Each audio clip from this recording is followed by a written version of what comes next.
Hey everyone, on today's episode, I talked to one of possibly the most controversial figure in law enforcement right now. One of the guys who is poking the bear on social media in an effort to make us all better. Stay with me. I have Adam Haidary from PolicePosts on today's episode. You are a warrior. 321 status. What kind of vehicle is it? You are the very best your nation has to offer. 911. Multiple shots fired. They're asking you to lead. 5. We need a Bearcat. It's up to us. So 133. I need somebody that's got a visual on where the shooter is. You must be sound in mind, body, and spirit. 40 feet, where's the officer down? I have a rescue helicopter that wants to land and help. This is the podcast that will make you the one. Copy running eastbound. The one that will bring everyone back. Trouble, we have shots fired. Give me backup now. Because no one else is coming. We're going to have an officer shot. 100 block of East Street. Suspect is down. This is the Squad Room.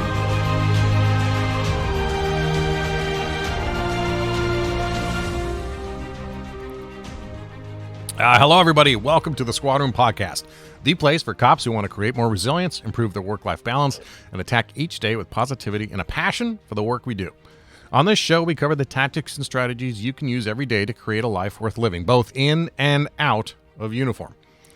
My name is Garrett Teslaw. If this is your first time being here, thank you for checking us out. If you've listened for a long time, thank you for being a long-time supporter. I'm a full-time sergeant for a sheriff's office in Southern California, and I'm on a mission to build a world where first responders wake up inspired, feel confident at work, and go home safe knowing they've spent their time in a worthy cause. All right, before we get to this awesome episode, I want to remind you of a few things. First, if you're on social media, make sure you're following us at the Squad Room to stay up to date and that you've liked our Facebook page. You can also join our Facebook group. Just search the Squad Room group to join.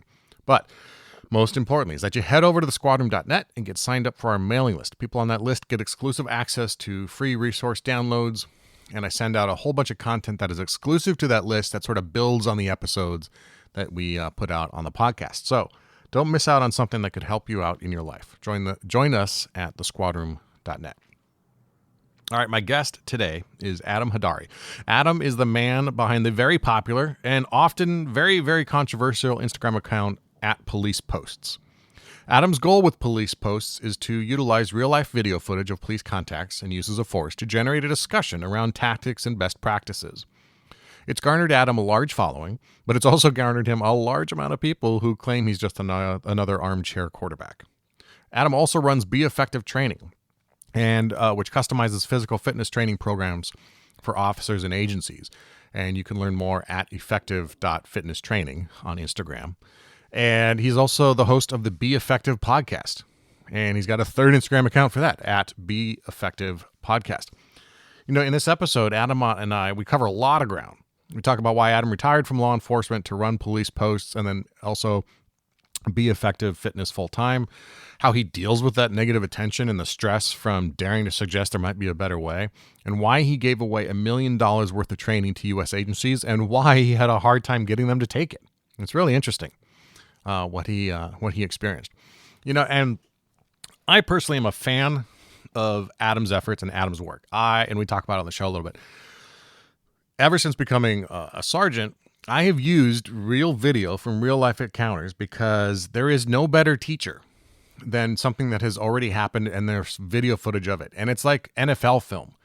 If you run the plays back, you can begin to spot patterns or issues or dynamics that when you are eventually presented with a similar situation, you will be able to evaluate that situation much better because you have rehearsed it in some way. We're taught in field training often about visualizing a call, like, you know, you're just driving around on patrol and you pull up to red light. And so you're trying to do this mental exercise of, okay, the bank on the corner gets robbed and I'm here at this light and a man with a mask and a gun comes out. What do I do? Right? This really is no different. The only controversy about it is that it employs the experiences of a real officer. And sometimes they do a great job and sometimes things could be done better. And sometimes, frankly, they do an awful job. And what I've learned from these conversations I have on this show and talking to people like Adam and Dennis Benino from Street Cop Training and many others is, you know, the tactics used from the West Coast to the East Coast vary greatly. And also the level of training varies greatly. And I'm not saying, I don't put those in that order to say West Coast is better than East Coast. But there is no doubt that some agencies, regardless of where they are in the country, have a higher emphasis on training than others. And so often, officers are put into a situation where they do their best. And I think it's important to remember that no officer is going out there trying to do a bad job tactically in any scenario. They're doing the best with what they've got. And Adam's heart is really in making that creating more tools in the toolbox for us. But we are often very sensitive to criticism from the outside, and we're often very sensitive to criticism from inside the profession too about these things, and how dare someone suggest there's a better way to do it. And if that's the mindset we bring into these things, this fixed mindset that how dare someone criticize us, I don't ever want to be like that, because then maybe I'm missing out on something that could literally save my life in the next encounter. So if you're one of Adam's haters, you might love this episode. You might hate it. If you're one of Adam's fans, you're going to love it. So please stay with us while we talk with Adam Haidary of PolicePosts and Be Effective Fitness. You know, when we think about the equipment we carry with us on our person, we often assume that it's our sidearm that's the most important. But I disagree. Sure, it's important. But think about how important your radio is and how often you use it.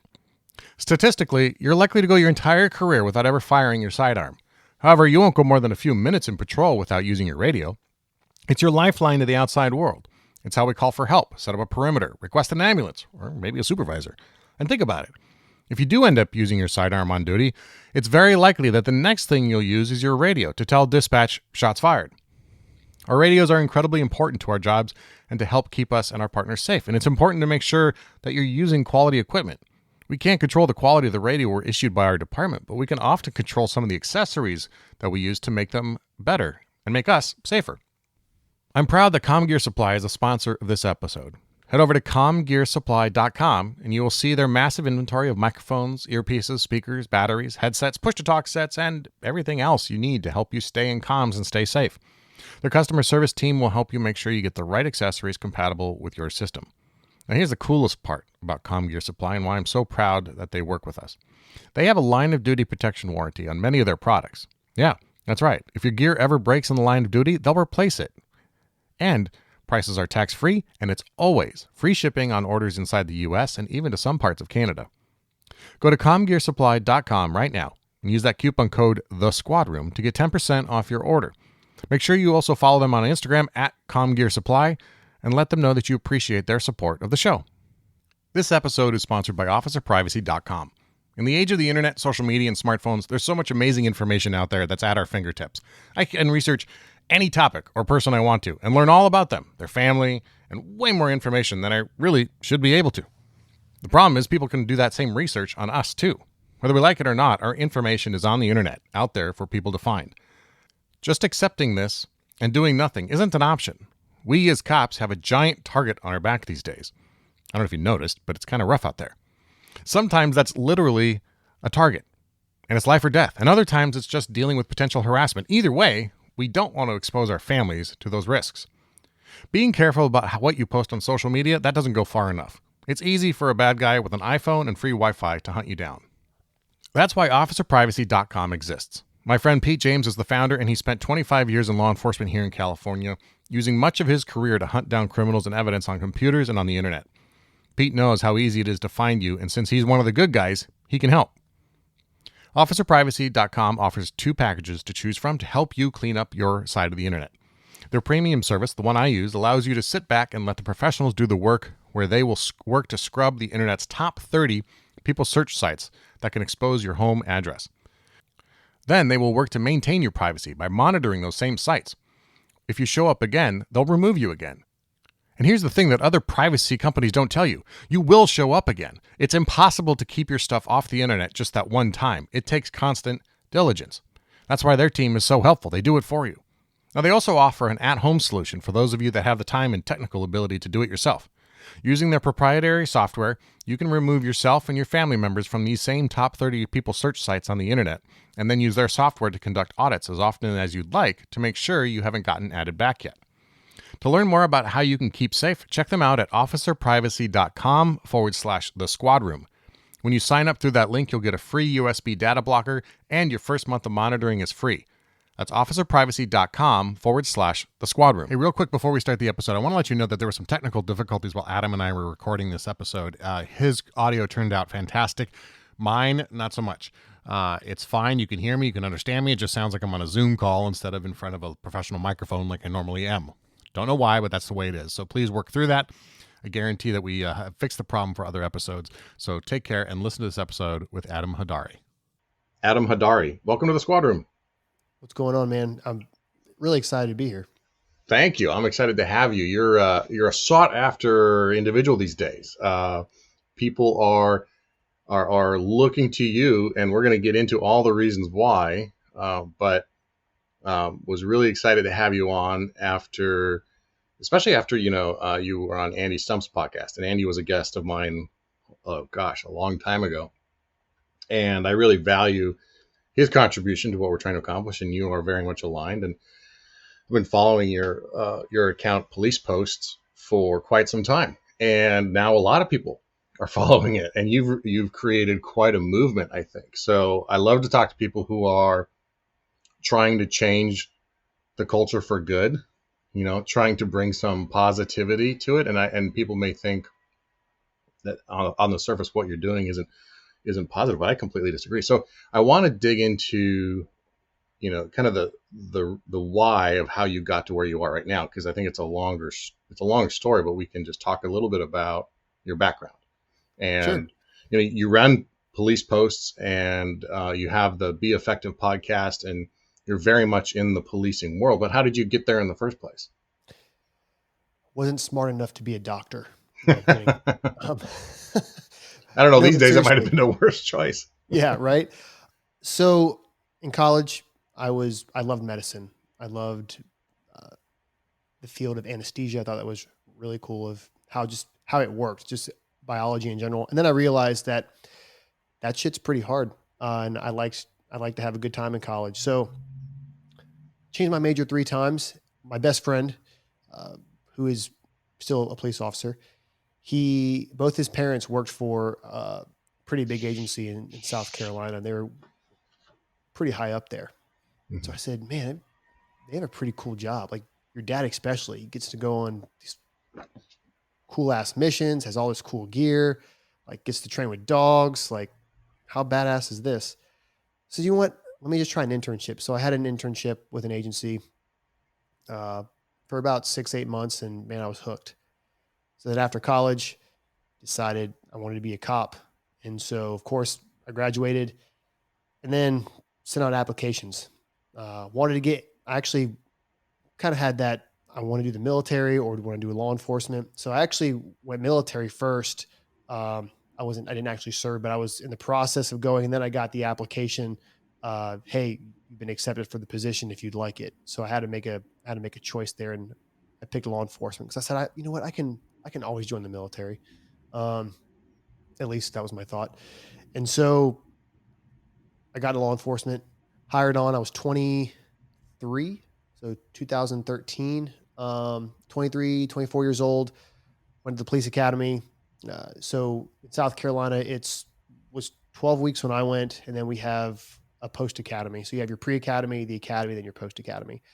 And then I spent my time in law enforcement, 5 years on patrol, and then I got promoted or demoted to full-time training sergeant for about 2 years. And then from that point on, that's kind of where I started really honing in on the training and what was lacking and how administration worked, how did budget work, how did administration think. And that's kind of where I'm kind of at now. To make a very long story, even though it's only 7 years short, here we are today. Currently, full-time occupation is effective fitness training. We provide fitness and health and wellness basically for law enforcement and law enforcement agencies. So that's been my main focus, my mission to change. And there's reasons why my mission to change. It was a mixture of, I wasn't sick of the job. I didn't hate the job or anything like that. It was kind of an administration change in the agency and then kind of a new venture. And I really wanted to help. And I've helped more people out of the uniform than I have when I was in, especially as people being cops. And so I really do value that. Do you have any family history in law enforcement? I mean, it's like I don't either, I don't, and it was a big jump for me to go from college and having a career, a totally different career, and then doing a hard right and going to law enforcement. Do you have a background at all other than that internship? Yeah. So my granddad was a police officer from some time in Connecticut, and my uncle was the chief of police for an agency in Connecticut quite some time. This was a long time ago. And then most of my family is actually military. They all did serve to some capacity. And so I kind of had that wanting to help people. Maybe it was because I like the medical field. I love seeing people recover and be better. And then also it was a very stable job, right? People are always going to get sick. So I was looking at that perspective too, as well. So how can I fulfill what I want to do personally, but also what's going to be beneficial financially in the long term as well. So that's kind of the approach I took. Well, all those are service professions in different ways. And it sounds like your family has a culture of service within it that you just sort of was ingrained in you. And it was a matter of what outlet you were going to choose to serve in. Right. I mean, that was basically it. Again, being a police officer is the best job I ever had. Hands down, I love what I do now for sure, but we're talking about a specific time in my life. As of now, being a police officer is the best thing I've ever done. What? Best job I ever had. Well, there's so many things I want to dig into on that, but what was it? What was it about that? Because I agree. But I'm curious, what was it for you? Sense of purpose. I'm a big purpose-driven guy, and I like benefiting others before myself, and that may sound weird. I know some people have different ideologies of I need to fill my cup first before I can fill others, or whatever people say these days to make them feel okay with themselves. I personally always liked being there.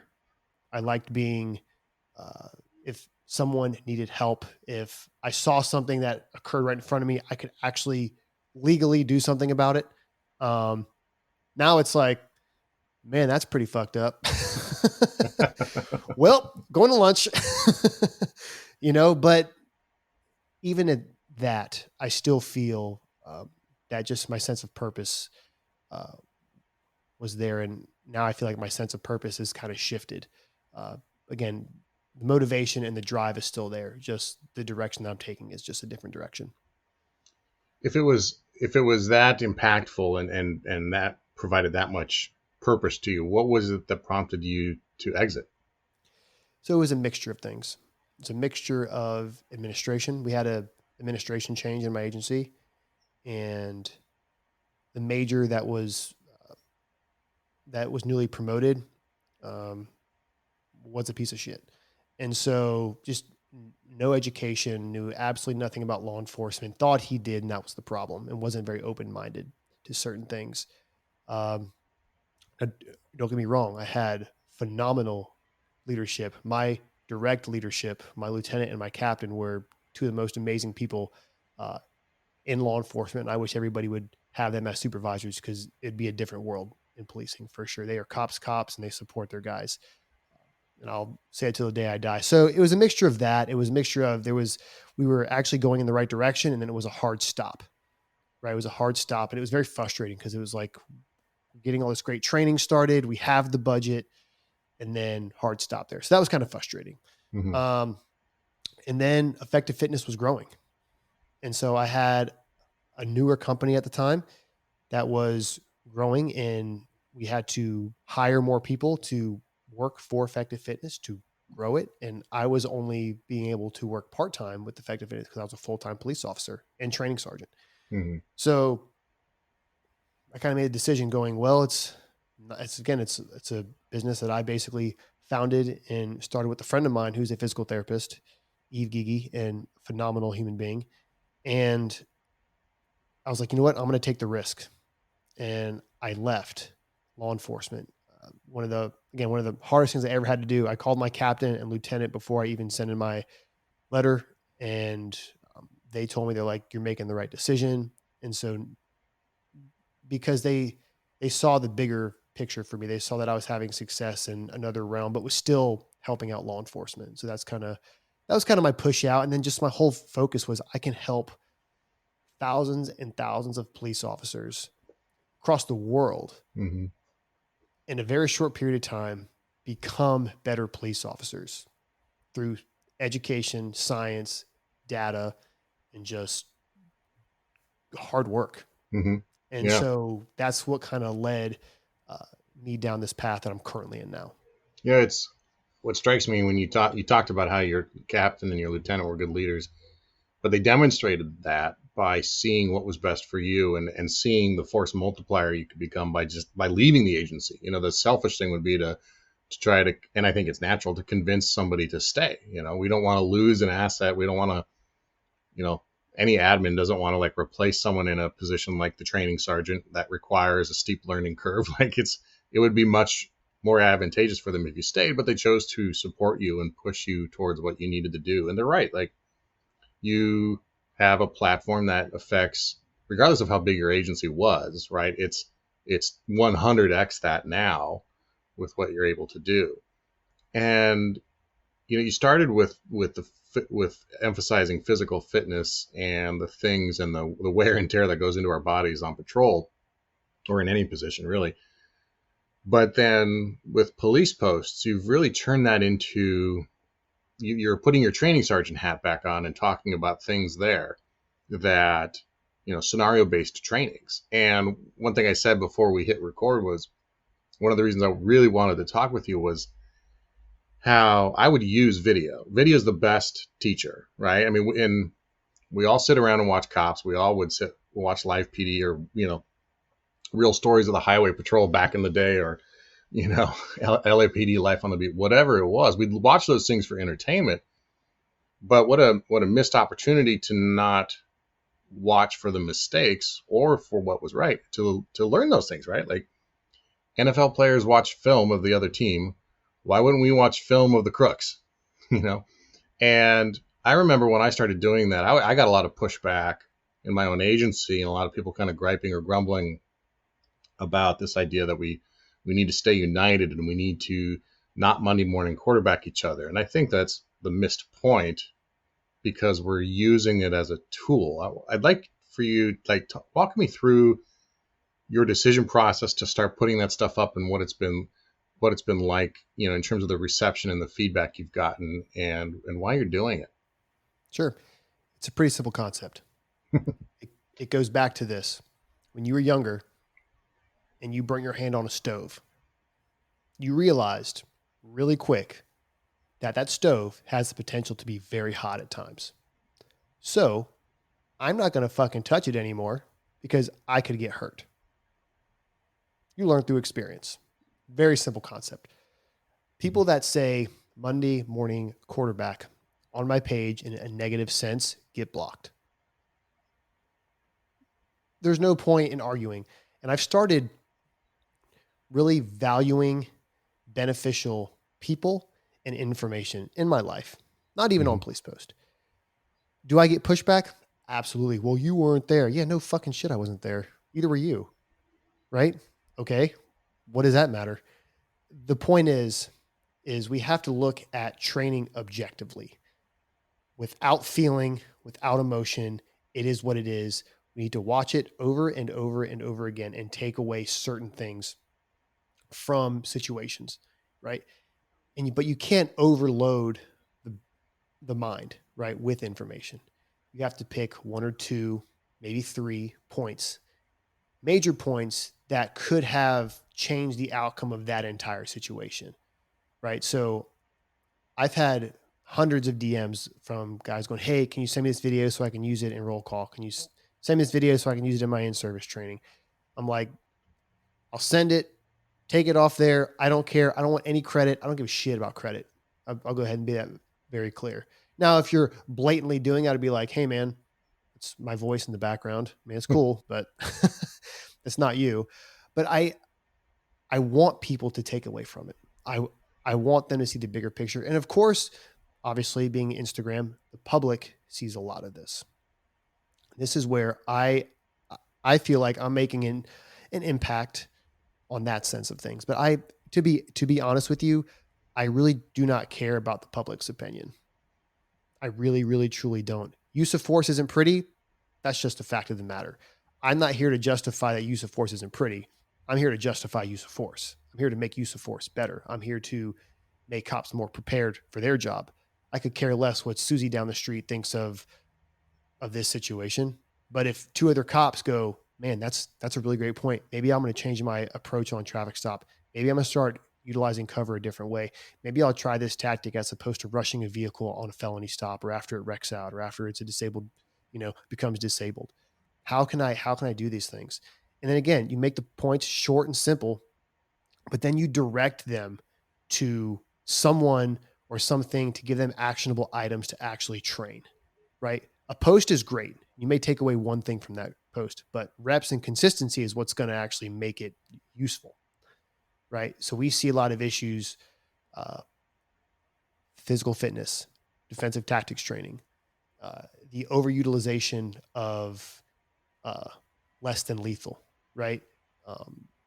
The underutilization of firearms training and tactics training, and how up to speed the majority of law enforcement is not. It's slowly coming around, but I just try to be beneficial. That's really the biggest thing. I want to provide value. And sometimes I post memes and I like to poke fun at political figures and things like that, because who doesn't like to poke fun at political figures? I think it's great. I think that's a whole different podcast, but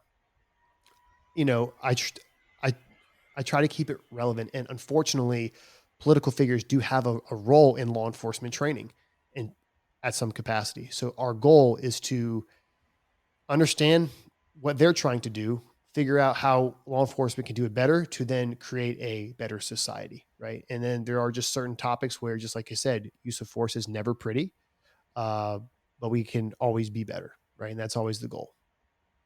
Yeah, and I think, I know your emphasis isn't on the civilians, and understandably so, because I say often on the show, like, we can't expect civilians to understand the job, right? We can't expect, like, I again, analogy I've used before, but like, I've never been a cop in Chicago, so I can't imagine, I can't even wrap my head around what it's like to go out on a shift in like the south side of Chicago, right? Like, fucking Pakistan, basically. Right? I've been a cop 16 years, and I even can't wrap my head around that. So how can Susie down the street wrap her head around whatever it is we encounter on any daily basis? Like, it's just a no-win, right?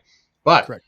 What I think is valuable by what you're doing and the way you articulate the thought process is, it allows some of those citizens to maybe put themselves in those shoes, or think about some of these issues like, oh, I didn't realize that. I didn't realize tasers fail 50% of the time, my experience anyway. I didn't realize they probably don't have this training. We're not all SEAL Team 6. And I think the public's perception of us often is that we have that training and we just, we don't use it. And it's like, no, couldn't be farther from the truth. The limited budgets, you're a training sergeant, your budget goes away quick. Right. And you only have X amount of time with any given officer throughout the year, because, time spent in training is not time spent on the road or, in whatever main assignment they have. And if you don't have a training culture within your department, good luck. Right. Yeah, that's a huge problem as well. You have the way we've always done it type of people that exist. The command exists like that. And that's kind of where, I should probably state this. So when I got promoted to training sergeant, I didn't get it because I was very good at what I do. I got it because nobody else wanted the fucking job. And I hit the minimum requirements. And I didn't work for a small agency.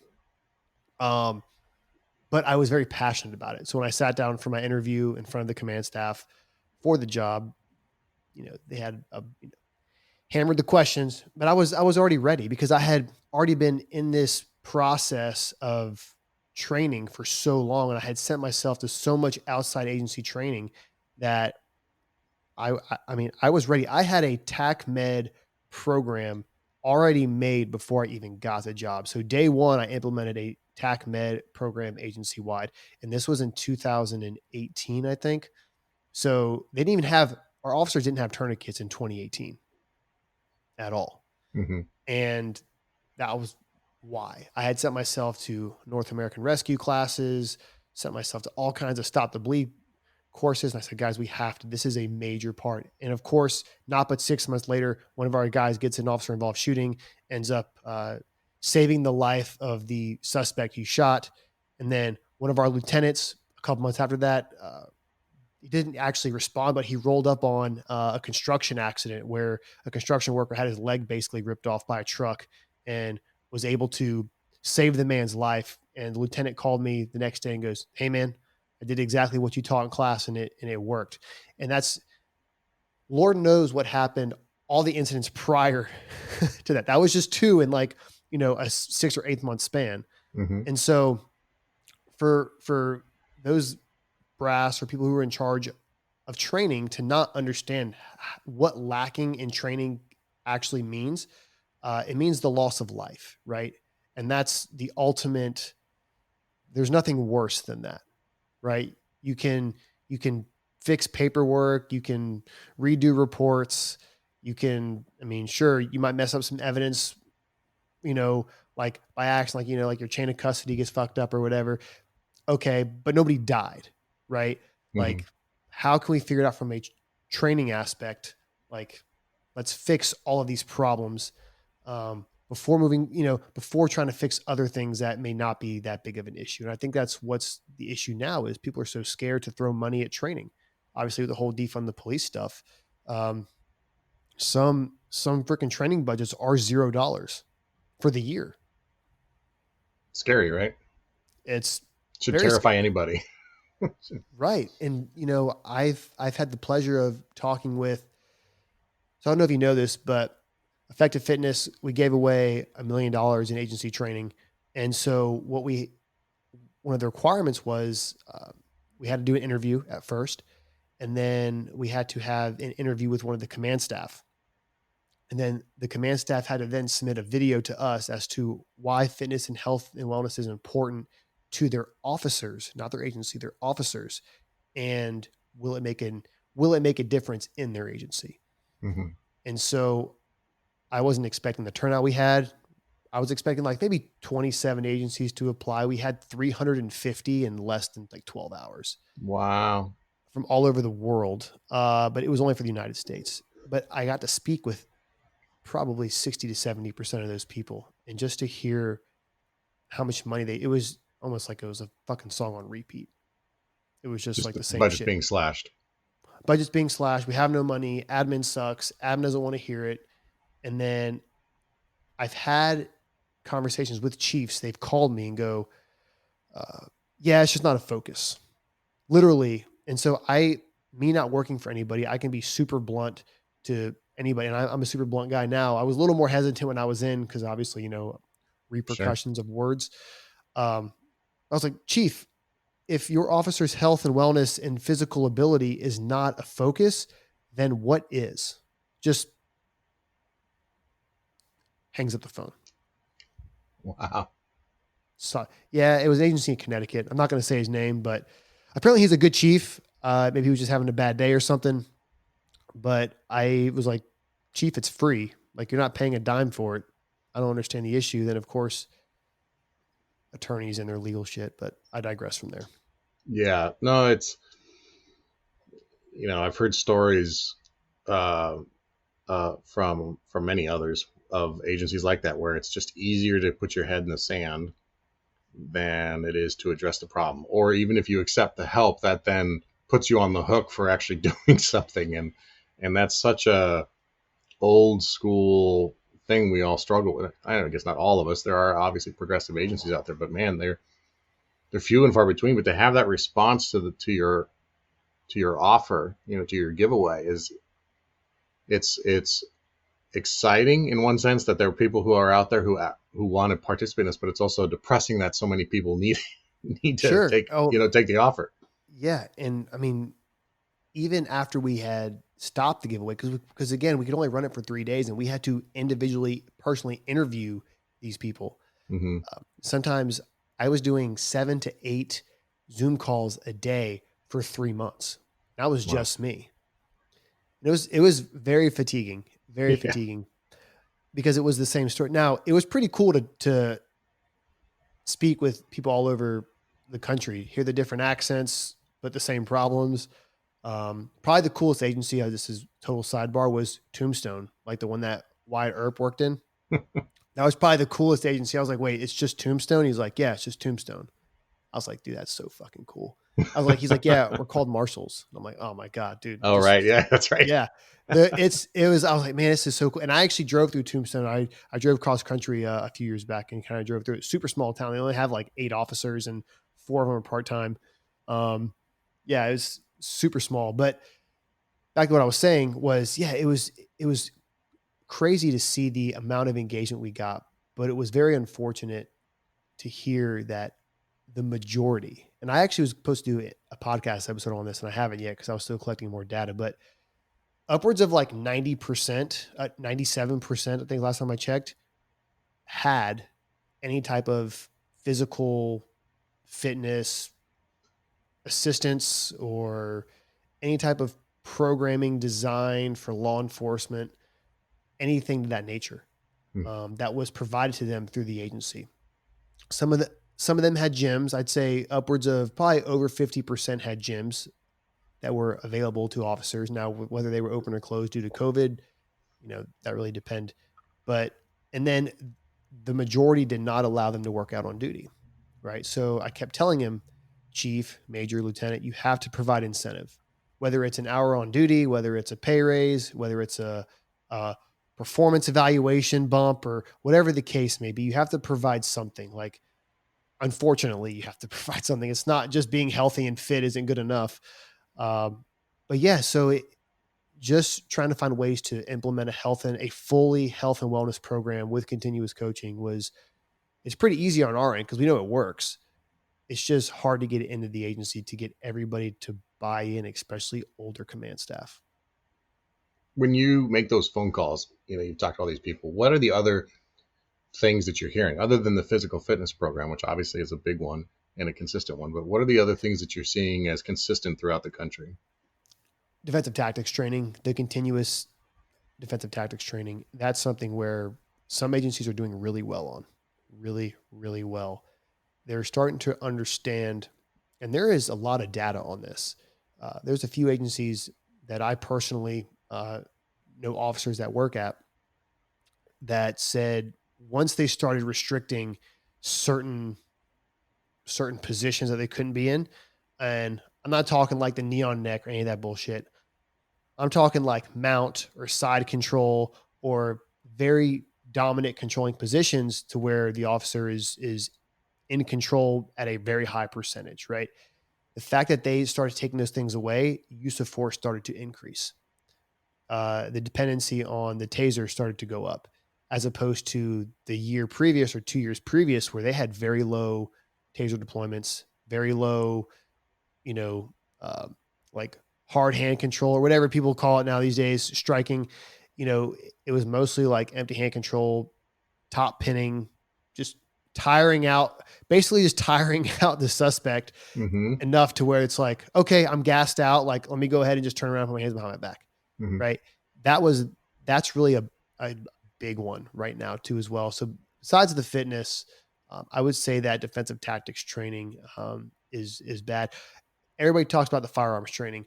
Firearms training is always going to be shit probably for the next like 250 years in law enforcement. But from the odds of an officer getting in a shooting as opposed to an officer going hands-on, you think about there's over 10 million arrests in America a year, about 10 million. About 1.2 million of those are felony arrest, right? So we're looking at 1.2 million officers going hands-on with potentially violent individuals as opposed to getting in about 1,000 shootings a year. Right. So they're more than likely going to use their hands. Well, they're going to have to use their hands to arrest someone. So why aren't we focusing on that If that's the biggest issue, why aren't we spending our time, money, and energy training these police officers to be more prepared? And it's not like they all need to be fucking black belts, right? Mhm. Like a year and a half, 2 years of jiu-jitsu is you're going to be able to control 99.9% of the human population with just 2 years of consistent training. I've heard this question answered elsewhere, but for people, because obviously jiu-jitsu is now like its own thing, right? It through, I don't know what circle of events transpired or colluded to come together at the same time to make jiu-jitsu now such a popular thing. Because 8 years ago, UFC obviously had a huge part in that, but like before that, it was like nobody trained in this except the Gracie brothers. But now it's pretty ubiquitous. However, we got these cops like in Tombstone, 8 officers in the middle of nowhere that don't have access to a gym or an established jiu-jitsu gym. What are the things they can do on their own to start that process? Sure. Also, one reason why I started Effective Fitness, because first and foremost, fitness is expensive. It can get very expensive very quick, especially if you start to throw in things like coaches, nutrition specialists, things like that. Hundreds and hundreds of dollars a month, right? So finding resources that are financially good, right? And then, but also finding the right thing to do. So when it comes to defensive tactics training, there's a couple things you can do. One, unless you live in you're a cop in Antarctica, which you're probably not, there's probably other people around. Find another motivated individual, such as yourself. Go online, buy some instructionals. They're cheap. They're $40, $50. Sure, you can spend $200 on some. Start repping it out. Say, you know what? I need to get better at my takedowns. Okay. Let me go look at some wrestling DVDs. There are law enforcement specific training. I know GST, the Gracie Street Survival Tactic guys. So Henner, they have their whole online program. Chad Lyman has the C4C stuff, the Code 4 Combatives or Code 4 Concepts. Chad's an amazing guy. You should definitely get him on the podcast. You would love to hear from him. Amazing guy, amazing. So a huge wealth of knowledge. But yeah, so they're specific to law enforcement, right? Because one thing we have to realize too, when you get too in the jiu-jitsu realm, jiu-jitsu is great and it could be the answer for the situation, but it's not always going to be the right answer for the situation. Some people just hate to say this, well, actually, I don't really hate to say it, but some people just need to be shot, right? Sometimes if you have a guy coming at you with a knife, he needs to be shot. If he's not shot, then you're getting stabbed. That's just the blunt end. That's just how it is, right? Like violent means have violent ends. And I think people kind of forget that. And they don't understand, like, it's not politically directed. Like some people need to be shot. Well, if you're coming at me with a knife and I have a gun, 10 out of 10 times I'm going to try to shoot you. Right. I would hope anybody would want to do that, right? To save their own life or to save the life of someone else. Right. And I think people don't quite want to put it like that, but that's just what it is. Violent means have violent ends. And I don't think that just training jiu-jitsu is like the end all be all to policing. Mm-hmm. I do think that it is it will change law enforcement and prevent people from being shot for sure. Again, just because it's a justified shoot doesn't mean that there wasn't a different alternative to where we could have not shot that person for sure. And that's always the goal, right? The goal is always de-escalation, but that's not always the answer for the situation. And I use that phrase a lot. Mm-hmm. And I think it's just the hard reality of violence and people not understanding what violence truly is. And just like you said at the beginning, was it's very hard to explain that to someone who's never experienced violence, who's never been punched in the mouth, right? They have like, oh my God, he says some people deserve to be shot. Yeah, no, like that's just the answer to that situation. Like if that person didn't deserve to be shot, I would hope you would not shoot that person. Right. Like, cause then it's not even a deserve, as in more so a correct, like appropriate level escalation, right? You're matching force to force and you're going above. Like some people might jump on that right there. And I know that's not what you mean. So I wanted to Yeah, clarify like that. I tend now to be like super not politically correct anymore. And so that's kind of why I say like deserve, because Right. well, they made the conscious decision to charge at you with a knife. Let's just say in that case, well then, I mean, you're going to get what you got coming to you. And I know it's not politically correct, and I might get chastised for that, and I really don't care. Simply because that's just what violence is. And I think once we get past the concept of feelings, when it comes to use of force and what is being perceived, we can maybe start to understand more. But again, I don't do it for the public. So I'm speaking to you as a cop, and you're going, I know you didn't mean like deserve, like he deserved to be shot, but you're right. His actions resulted in an escalation of force, which then the officer then had these are the options he had, right? And the options, as the options get high, as the use of force gets higher, the options get more limited. Right. So that's just how it goes. So once you reach a certain point, a deadly force, granted, the firearm usually comes into play. Of course, really anything's in play. Vehicles, bricks, shovels, it doesn't matter. Once it reaches a certain point, that's just how it is. And once people understand that, I think people don't understand, like, he only had a brick. He only had a knife. It's like, yeah, you know what you can do with a brick? You know what you can do with a shovel? You know what you can do with there was a video I saw of a lady, she got shot. She had an axe. She had an axe, or like a pickaxe. And people are like, oh my God, she only had a pickaxe. I'm like, what? Yeah. It's like, are you just this dumb? And this is kind of where my goal is police officers. This is why I am just not politically correct anymore. And this is why I block a lot of people on PolicePost, to be honest. What's your take on, because one of the things I see that is concerning, and it's sort of a sneaky or often missed issue, is applauding cops who don't use the appropriate amount of force and then get lucky. You know what I mean? So they come in under the level of force presented by the suspect, and maybe it's someone's charging them with a knife, and they're lucky and they get that pepper spray off in just the right angle at just the right time, or the taser actually lands, or whatever it is, and they end up being celebrated for their quote unquote restraint, when sometimes it was a bad choice. It was a bad pick of what force option to use compared to what you were being, faced with. And you see it even with firearms. Suspect has a firearm and they got a taser out on them. Like, why on earth will you ever have a taser out on someone who's got it, who has a gun, right?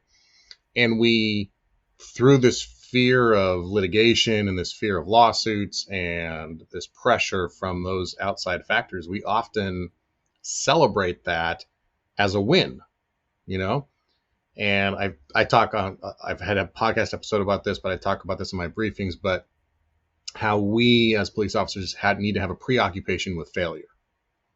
And I got this from Dr. David Klinger, who was an LAPD officer, and now he's a sociologist, wrote a great book, Into the Kill Zone, all about OISs. But it's asking yourself the questions, did we win? Did we lose? Or did we get lucky?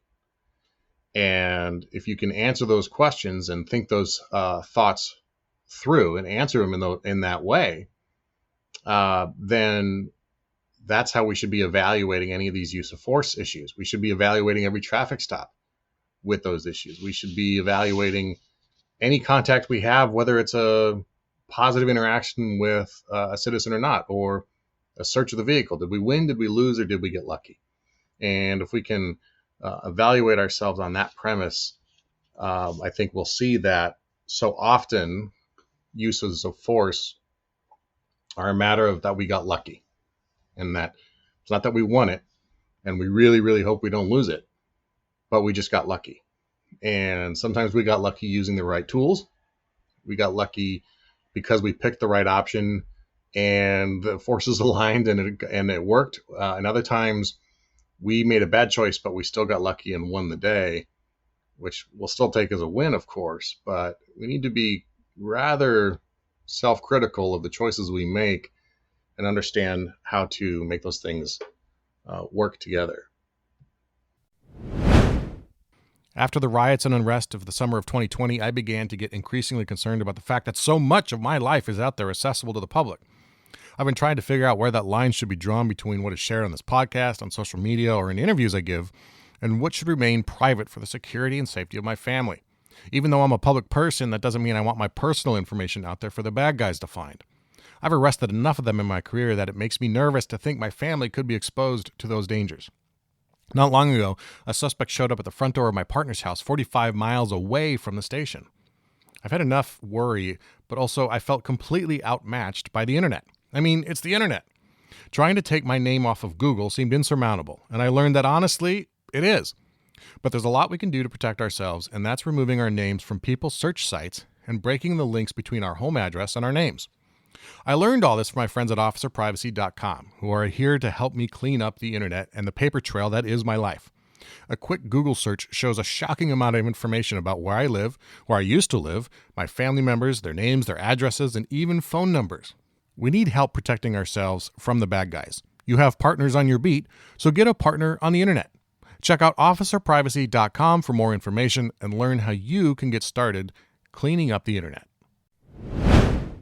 Hey everyone, I want to take a quick moment to remind you that this episode is sponsored by CommGear Supply. CommGear Supply is a leading provider of public safety radios and radio accessories. They have some of the absolute best prices around, and their line of duty warranty can't be beat. That's right. On many of their products, if your gear breaks while in the performance of your duties, they'll replace it for you for free. Do you have any idea how many radio headsets I've broken over the years and that I've spent my own money on? Probably close to one every year on patrol. Your radio is important, and accessories you can use mean the difference between a stealthy approach and announcing your presence a block away. We all know the old timer who never wears an earpiece and blows our cover creeping up on a suspect. Don't be that guy. Make sure the gear you're using is high quality and meant to keep you safe in a dangerous career. Learn more about CommGear Supply and their line of duty warranty at commgearsupply.com. And don't forget, their orders are tax-free and it's also free shipping. They work with individual officers and large departments, so they can meet any need out there. Seriously, their inventory is mind-boggling. Check out commgearsupply.com and make sure they know you appreciate their support of the show. Use that coupon code THESQUADROOM, all one word, to get 10% off your order. I think you and I both know that the media is now playing a role in law enforcement training. We know that cops are scared to do, some cops, not all cops, are scared to do things that they should do, right? In order to get the job done as safely as possible, yet as effectively as possible. And so you talk about the lucky part, right? There are situations I'm sure you can personally relate to where you got lucky. There are situations where I can relate to where I've gotten lucky, hence how I started making training points. Did something at work, and I was like, well, that was pretty stupid. Let me find somebody else that did it on the internet and post about it. And I did. Because at the time, I didn't want to post anything that I personally had done. My agency actually was, side tangent, agency was actually pretty cool about the whole PolicePosts thing. I just never really disclosed my identity while I was active. So about the getting lucky stuff, I think people are celebrating the lucky, and that is not okay, right? And it's not okay for so many reasons. But what it really comes down to is every incident you can take something away, whether it's good or whether it's bad, right? I consider lucky as bad, right? If you get lucky, then you just got fucking lucky. However, there are situations, my friend Bob Keller, former Delta dude, I attended one of his classes and he said this, I've seen guys do everything right and still get shot in the face, right? So even if you're right, you can still be in a bad spot, right? So, but at the same time, we want to try to prevent that as much as possible. We want to try to limit the amount of risk and increase officer advantage in every situation. So in any training you do, question your training. Question why. Why am I standing here on this felony stop? Why is this suspect on the ground, and why is he still able to move his hips? Why is he still able to get away from me? Why can't I catch this guy? Question everything that you do in the sense of how can I decrease risk and increase success? And then you're going to start to evaluate your training differently, especially when it comes to underutilizing certain equipment or tactics. Just like you said, when you see guys pulling tasers on people with knives, that's a no-no, right? Especially if you're by yourself. Now, if you have someone else there that can cover you with lethal force, great, right? So you have your deadly force coverage and you have your taser. I'm all about that life, right? Always try to, again, the mission is always to de-escalate, but it's not always the answer. But again, when I see, and there is hundreds of videos out there, if especially knife attacks against police officers, those are becoming more and more common. And one, knives are close proximity weapons, right? So unless you can create space really fast, which I don't, even if you can, I don't recommend doing this because you can trip and fall. Deadly force coverage, right? You can always put it away, right? You can always put your gun away, but you can't always take it out. So that's one thing I try to preach. If someone is if you can't see hands, I actually got yelled at for this one a lot on the internet. If you cannot see hands and you are asking for hands, it's deadly force coverage 100% of the time. Let me see your hands, and you don't see hands, that gun is on that individual. Force Science Institute tells us that they can shoot you faster than you can shoot them if they have a gun.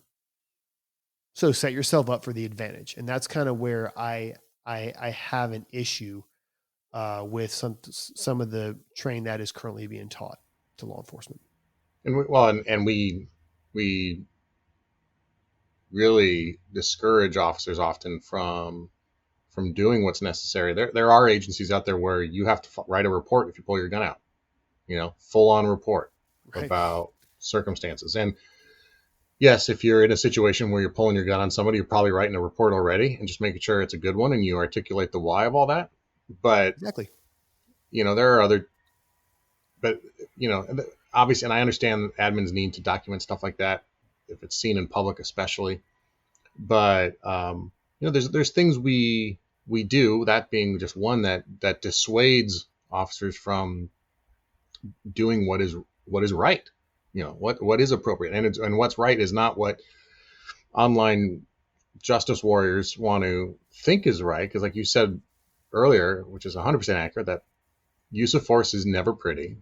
And if you've never spent time in a profession that has the ability and to be violent on a consistent basis, you're not going to see that through the same lens, But what also happens then, and I know you know this because you've had those conversations with different ranks along the way from around the country, as you get further and further removed from that situation, you also begin to forget.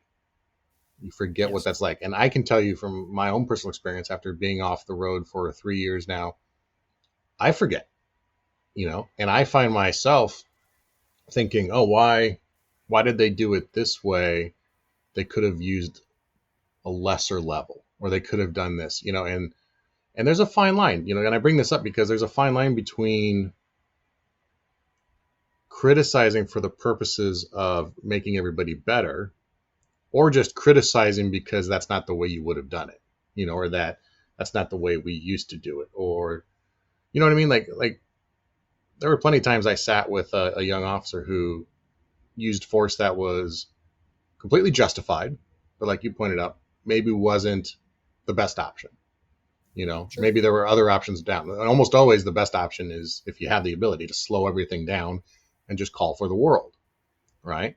Like that will solve 99% of your problems. If you have that resource available of time, yes, that'll solve a lot of problems, right? Agreed. And just having that awareness in yourself, but then as a patrol supervisor too. Of course, that was the thing. Was like that was a challenge. I'm not answering my own. I'm not finishing the question I asked you, but I'm kind of expanding, I guess, on the idea that, you know, as a patrol sergeant, when something kicks off, your job not only is to slow yourself down, but now you got to slow down 8, 10, 15 guys and gals that are all fired up too. Yeah. And you've got to really massage that scenario and dynamic. And I think you do that in a lot of ways by doing what you're doing with PolicePosts. You know, you watch videos of this stuff going to shit and you think, okay, what do I have? What resources do I have at my disposal in this? If this situation were to happen to me, how do I handle it? What do I do? You know, and I walk through those steps and you come out with a much better idea of what you're capable of doing, you know? Exactly. And I also have learned to look through the lens from multiple agencies, whether it's a large agency or a agency with 5 people, right? And that's what I try to hit. I try to hit on what can every single law enforcement officer get from this breakdown, whether they work for the LAPD, NYPD, or they work for so-and-so PD where the sheriff is also the janitor, right? Like whatever Right. the case may be. Mm-hmm. And so I think the issue really this is what it comes down to, Garrett. It's the individual, what the individual wants to do, right? And we talk about time. You talk about time. Time is everything. Time is everything. It's everything in a gunfight. It's everything in a knife attack. It's everything in a felony car stop. The more time, the better, or the faster time, the better, right? It really depends on the situation. But what's also important is outside of a situation itself, time. Where's time being spent, right? Talk about training. I have kind of developed what I call the 50, 30, 20 training method. And I did a podcast episode on it. It's very quick. I did talk about it briefly with Andy. And it really breaks down like training as a whole and what an individual should be training to become effective or more effective. But what it really comes down to is it's a lot of self-assessment, being able to self-assess and go, what do I lack in? Where do I suck? Right. And a lot of people have an issue with self-assessing. They don't want to admit they're bad at something. Right. So whenever we talk about time in a situation very quick, right? We talk about seconds matter. Talk about all this other time we have over here to prepare for those few seconds. And that's kind of I don't know if that even correlates to your question, but when you say the word time, my mind just goes to how fast a situation can happen. Because you think about the clips that I post, sometimes they're only like 15 seconds, if not shorter than that. Mm-hmm. But then you're spending how much time training a year or a week to train for those 15 seconds, right? So value your time and then, value your training. It's not necessarily, let me ask you this. I know this is your podcast and you should ask me questions, but I want to ask you a question. Go right ahead.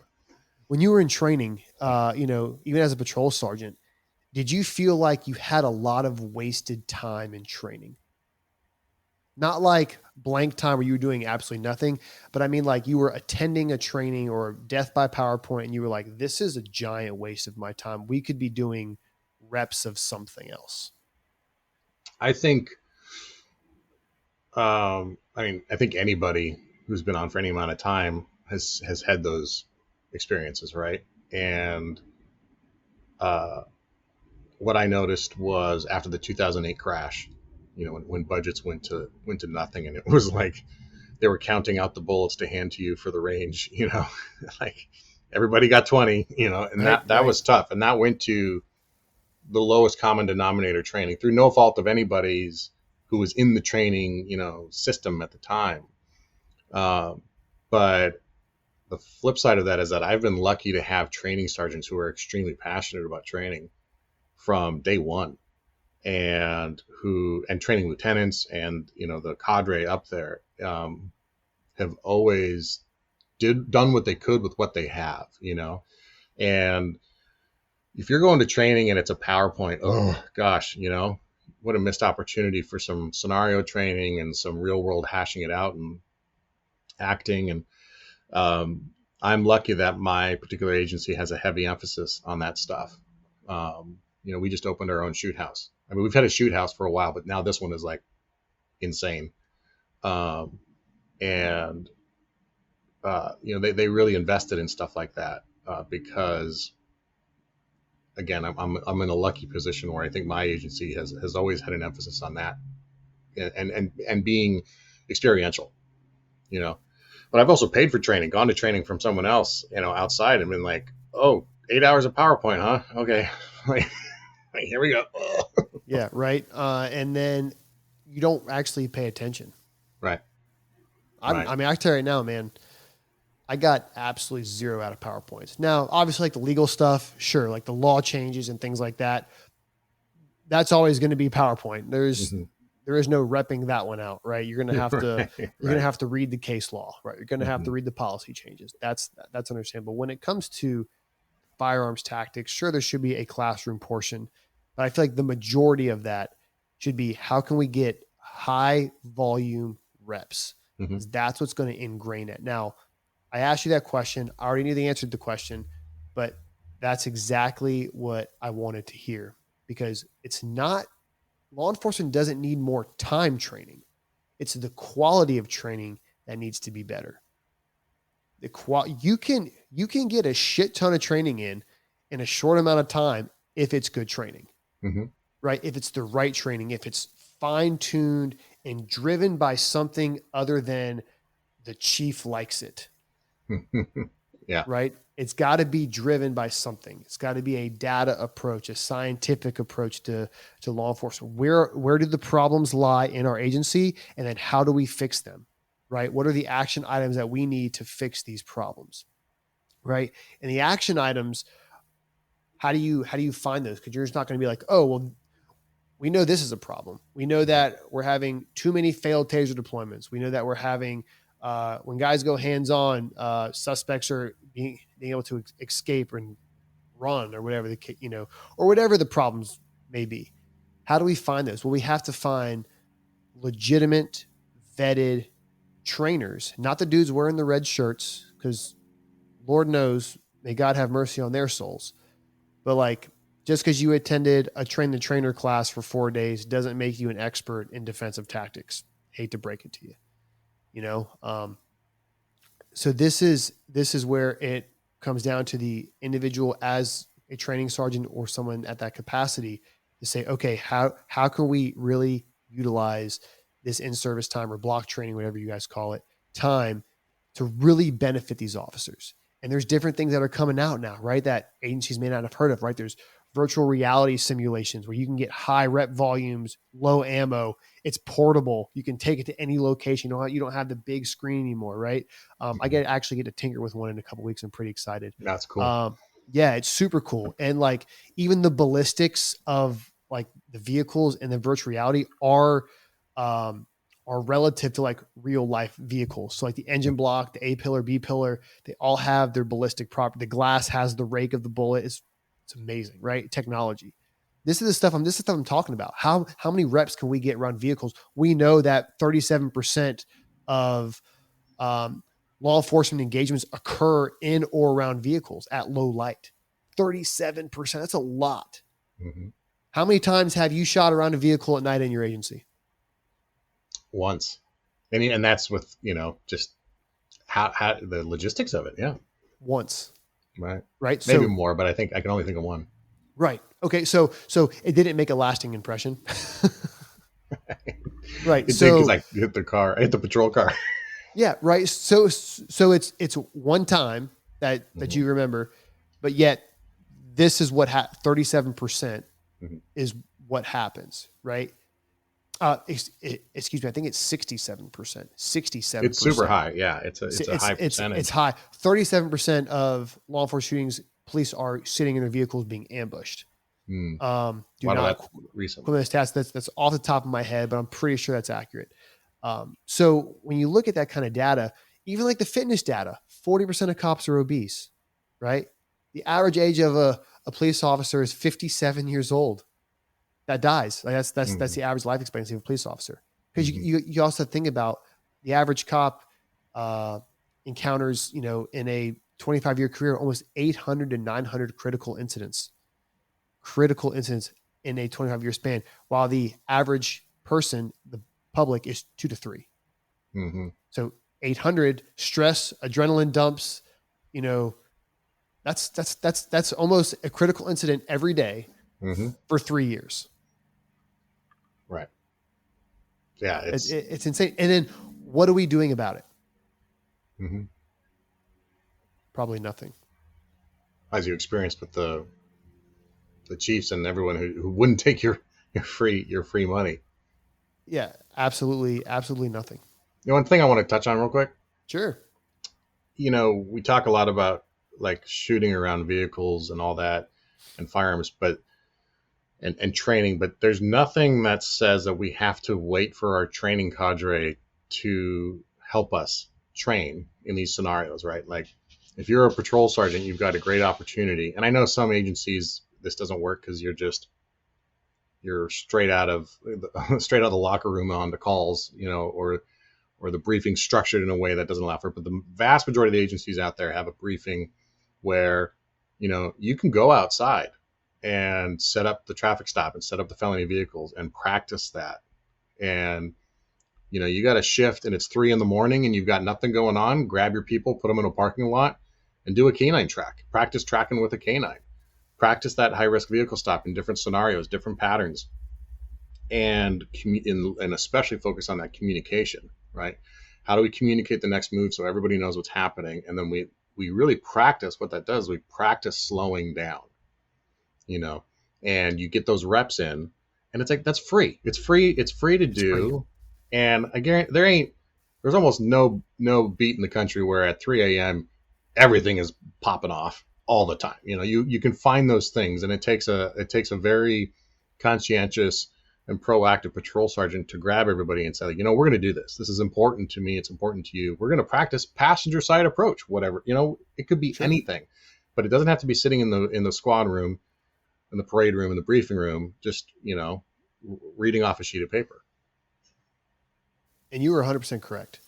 And that is where, and again, that's where you can take a concept and say, as a training sergeant, or even as a patrol sergeant, your job is to take care of your unit, take care of your team, your squad, right? You go, hey guys, let's all meet up at the local middle school, whatever, in the parking lot, and we're going to go over felony car stops, right? We're going to focus on one thing. We're going to focus on conducting the stop from the rear of the vehicle as opposed to sitting at the A-frame. Just why, Sarge? Why do we want to do that? Well, we're getting more mass in between us and the suspect. So if the suspect were to pop out with a rifle, we know the ballistic properties of a vehicle. We're more than likely going to have some type of bullet deviation, meaning we're not getting hit. The bullet's going to deviate somewhere else, right? So, okay, wow, I never thought about that. So I shouldn't stand at the A-frame when conducting a felony car stop. No, because we have the time to get to the rear of the vehicle, maybe even get a long gun out, maybe get your canine out. Like, there are so many options that can be done in such a short amount of time. But again, it really depends on, the individual and their ability to actually want to do that. Are there shitty sergeants out there? Absolutely. I had one. Absolutely terrible human being, shitty police officer, knew absolutely nothing about the law. Very scary, actually, to be a sergeant. And just didn't know, very well politically connected, basically. And it's really unfortunate that people like him exist, because they're not going to make his team or unit any better. And then what's that going to do in the long run? It's going to then educate the younger officers to now be pieces of shit. Or this is the way that we've always done it, because this is also another question. Ask your tactics. What if this were to be opposed, right? Well, this has worked for us for ages. Standing at the A-frame has worked for us for ages. Well, have you ever been shot at while standing at the A-frame? Right. Just curious, because if you have, you're probably going to get your ass to the rear of the vehicle anyways, naturally, right? So why not start there, right? This is why, going on kind of a different tangent here, with social media, with the internet, with the phones, there's a plethora of information. Plethora. And I try my damnedest to narrow it down to a garden hose and not a fire hose.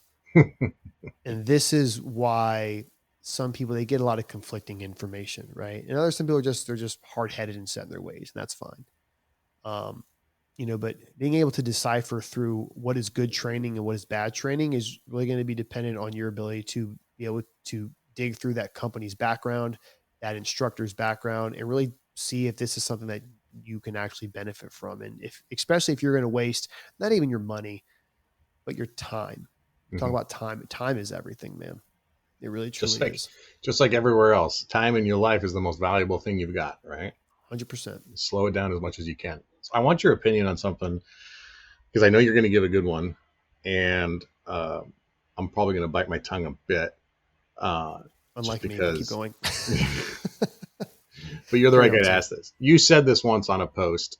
You're pro cop, but you're anti shitty cop, and I like that. It made me chuckle, but also, one of the things I think we need to do better of is, as a community, as a profession, as a service agency, we need to be better about raising our hand and pointing out when we fail, both on an institutional level, but on an individual officer level. And, that idea of the wall of silence still exists in many places. And it is, I'm hoping that we can start to change the conversation so people see how corrosive that is long-term or for the grand scheme of things. And what's your take on that and where we're at with that? I love accountability. I love it. I think that it is everything. I think that it defines who we are as a person. I think who defines we are as a profession. I am no longer in that profession, but it is absolutely, this is the only way, right? To be open. The majority of people love cops. That is obvious. We all know that. Well, at least some of us know that. We need to be reminded of it sometimes, but yes, absolutely right. You really truly do. Cause again, we got to think about what are people addicted to? I just held up my iPhone for people that are listening in. Everyone's addicted to their phones, right? Those phones we know now are programmed to show us more of what we like, more of what we want to see, right? At least what they think we want to see, right? And what gets more views? Violence, sex, drugs, money, right? Those get views.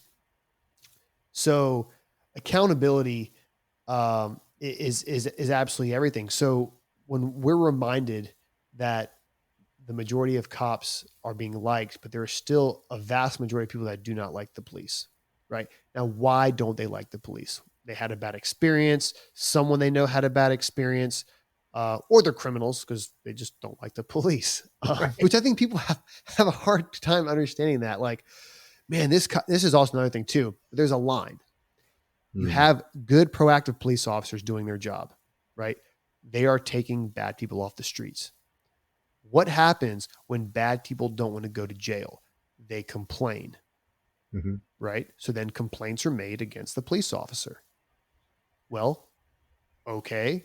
If everything was done by the book, use of force was justified, then check the box. Next criminal, right? Right. I think being open about the bad cops is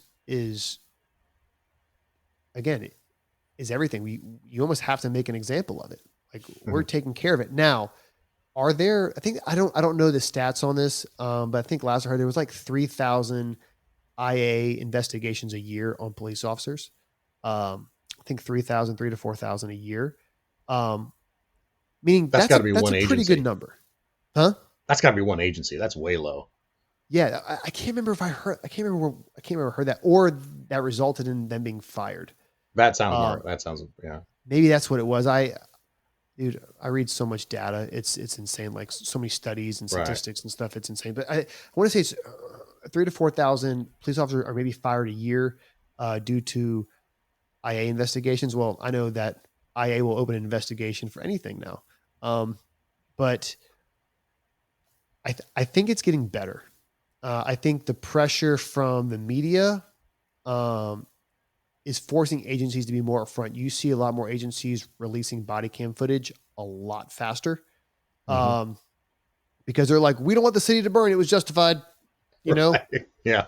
I mean, basically, but then you have people like, for example, the George Floyd case where they withheld all that body cam footage for months.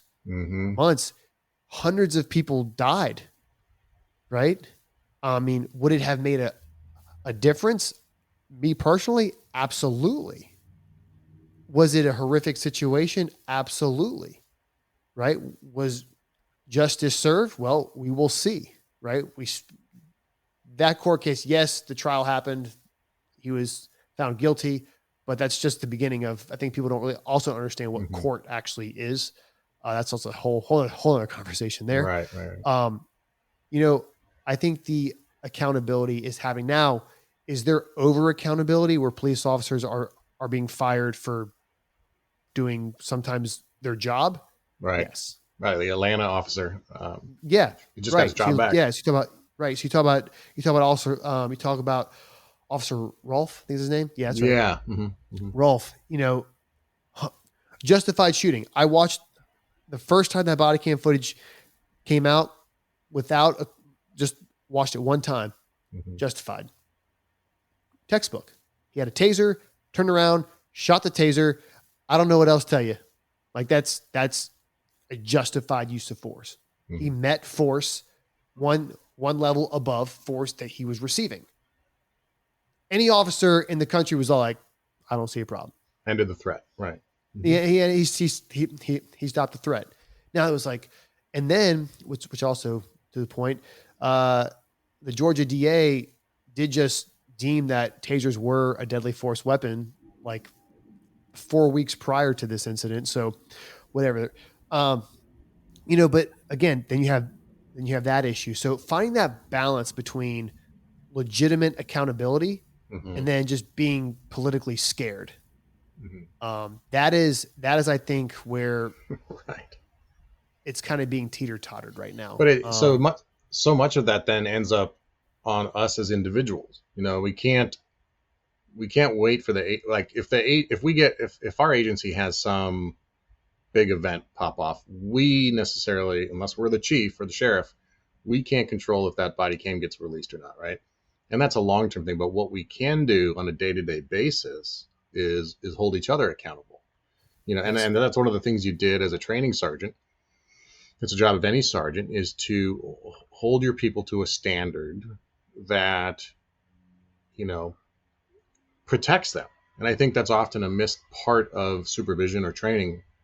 They tell you when you get promoted to take care of your people, but one of those things is holding them accountable, because keeping them accountable is going to get them to keep their job, and it's going to keep them alive, you know. And we need to be able to have those tough conversations with people. And I'm sure you had them as a training sergeant when someone was just, you know, spraying and praying, or was, you know, not taking the hand-to-hand stuff seriously. And you had to have some sit-downs, I imagine. You said, hey, man, like, this is unacceptable. Or you had it on patrol, because any sergeant's had that, if they're worth a dime. Right. And it's about, but see, this is the issue, is you can only explain so much. You can only sit down with that person so many times. There are just some people out there that are just going to not care. Mm-hmm. Sure. Yeah. And that is something that I've had to overcome. One, as whenever I was a training sergeant, was this person's just going to be a piece of shit. It is what it is. Nothing I do, nothing I say is going to make them want to get in shape or hit the range more or get on the mats or go learn case law. Like, there's nothing I can do or say that's going to make that happen. they're going to have to learn through their own experience. And that is what we try as sergeants try to prevent, because unfortunately, some of those experiences can become life-changing or life-ending. And that is where a lot of people don't fucking get it. And it's, you're trying to prevent you from possibly, one, getting seriously hurt or dying, or you doing something really fucking stupid and now your life is over. Because, I mean, some people would probably rather get shot than to spend life in prison. Right? Sure. So like, and again, if you're in the wrong, your agency is not going to protect you. Even if you are in this, like right now, even if you're in the right, your agency will protect you sometimes. So this is why training at that level, getting that quality training in and valuing your time in training. And this is why if you are a training sergeant, you do listen to this, or you're a sergeant, value your officer's time, value your instruction, take pride in what whether you're just regurgitating information. Like some people are like, oh, it's not his own. I don't care. If it's good information, fucking puke it up. Like tell everybody, this is how we're going to conduct our high risk vehicle stops from now on. This is how we're going to handle our DT tactics. This is how we're going to learn case law better. This is how we're going to learn, to work with the K9 unit better, right? Whatever the case may be, just value that time, find a direction, and then really go from there is kind of my 2 cents when it comes to that. One thing I want to touch on with this idea, you're right. You're going to have people, organizational terrorists, who just, there for the paycheck. Well, I never heard that. That's great. I like that. I'm going to steal that. Go right ahead. But, the sergeant there, what I hear this around the country, that person gets a pass. And that's what I think we need to start changing. It's like, cool, you can be that piece of shit, but not here. And, it comes down to a sergeant who's willing to either stand up, because we all know who those people are, right? There's no shock. But if you were to go into their personnel file and read their last performance evaluation, they would look like they just won the Medal of Honor. They get glowing reviews, or they get passing reviews at least. And we as a profession need to really be able to evaluate our personnel on an honest level, where it's like, this isn't for you. And civil service issues are there, obviously, but we have options, we have resources, but it has to be up to that. It comes down to that sergeant being like, yeah, dude, you're not getting that satisfactory rating this year because of X, Y, Z. You're getting a 1 or and here's why, and here's what I want you to do to improve. But we have to be the first people who are willing to put it on record, because if we don't put it on record, we being the sergeants, nothing happens. We have no chance of changing anything. Sure. And that goes back to the accountability, right? Exactly. Are you doing the right thing? Are you preventing a possible shit show 2 years down the road? Right. And that is extremely important. Really. And it's all, again, dude, it's all about character. And, when you lay your head down at night, are you proud of what you did? Did you just check that box because it's what you had to do? Are you that sergeant that's trying to get promoted to lieutenant? So you're going to try to pass as many as many FTOs as possible. Right. So you could say like, hey man, this guy's putting out some officers, like, but are they good? Right. Mm-hmm. And so that kind of comes back to the hiring. Like, who are we? Sure. I went to the academy. So in South Carolina, every class 1 police officer anywhere in the state goes to the South Carolina Criminal Justice Academy for 12 weeks. It doesn't matter who you work for. If you're a class 1 police officer, you go to the academy. And there were some people that, and of course, some people failed, some people got kicked out, whatever the case may be throughout the academy. But you look at some of these people and you go, how in the hell this dude's going to be a cop? This dude right here, this dude's either going to get himself killed or he's going to get somebody killed. Mm-hmm. Like straight up, right? It is what it is. Whether it's a physical thing, right, or it's just a mentality issue, right? Oh, I'm here because my mom thought it would be a good job for me. And I'm like, oh my God. Cool. You know, it's so also the hiring process. I think that could definitely be revamped, right? For sure. We talk about accountability, but that all comes down to budget, right? Sure. Yeah. Again, people are like, oh, cops, whatever. I know in the Southeast here, the average cop gets paid like 47 grand starting. That's crazy. I came on at 27.9. Oh, jeez. 27.9, $27,900. My paycheck was a little over $900 every 2 weeks. Now, go live with your college debt and go make a career out of it, right? Mm-hmm. Like, but be good, but be really good at your job. I think that right there is something that's often missed and we gloss over, or some of us, especially on like the West Coast or in the Northeast where pay is much different, have a hard time wrapping our heads around this, right? Is that I have a chief who listens to the show who I've talked to, and like his guys make minimum wage.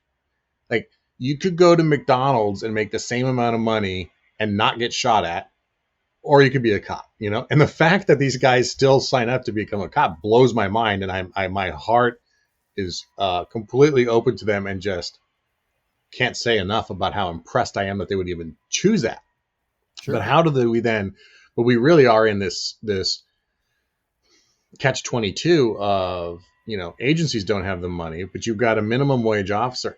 He's not going to have the money to, you know, spend $300 to join the jiu-jitsu gym, or like, you know, you touched on this earlier, or go to the whatever Pat McNamara class or whatever it is, you know, on his own time and buy 500 rounds of ammo and his own AR. Like, it's not going to happen. And that is one of the things too that I think the public doesn't understand. Like, you've got cops making minimum wage. They're working a second security job just to make ends meet. They're not sleeping. You mentioned Force Science Institute earlier. They do great work on sleep deprivation and the effects on our decision-making process. Officers bring those critical incidents home. It affects their home life. It affects everything. And we end up in this just constant vortex of challenge, you know, and then that expands to pretty much every officer in the country, I think, in some way. I 100% agree. I mean, you're asking, let's be very clear here what a police officer does. They are supposed to be experts in everything. They're supposed to be expert marksmen, expert tacticians, expert drivers, expert negotiators, expert mental health assessors, like everything. Master black belt, right? Mm-hmm. The public expects cops, but cops are not being trained to the public's expectation, right? And to meet that level would require, I mean, a massive, more than anyone can wrap their head around, investment in policing. And it would have to mirror something like what Special Forces does, you know, or Special Operations. You know, right. They take you out of the field for 6 months. They teach you everything you need to know. Then you go into the field, you rotate out with another group, and you are constantly in this training versus deployment cycle. Training, deployment, training, deployment. That's the only way you're going to get this. It's not going to be 8 hours every 3 months on a changing topic list. It's just not. It can't. No, I mean, again, they are supposed to be experts in everything they do. Experts, right? So when you go to a doctor and you go to a cardiologist, he's an expert at heart surgery, the heart, the cardiovascular system. When you go to a police officer, he's an expert in everything that has to do with a critical incident. You want them to be able to, you want them to be a paramedic, a police officer. It's insane the amount of responsibility or possible responsibility a police officer has. Mm-hmm. And then when the public goes, well, they need to be trained better. Listen here, bitch. Let me tell you something. Let me tell you something. You have no idea when you arrive to a situation, what is what? Well, they called 911. Yeah.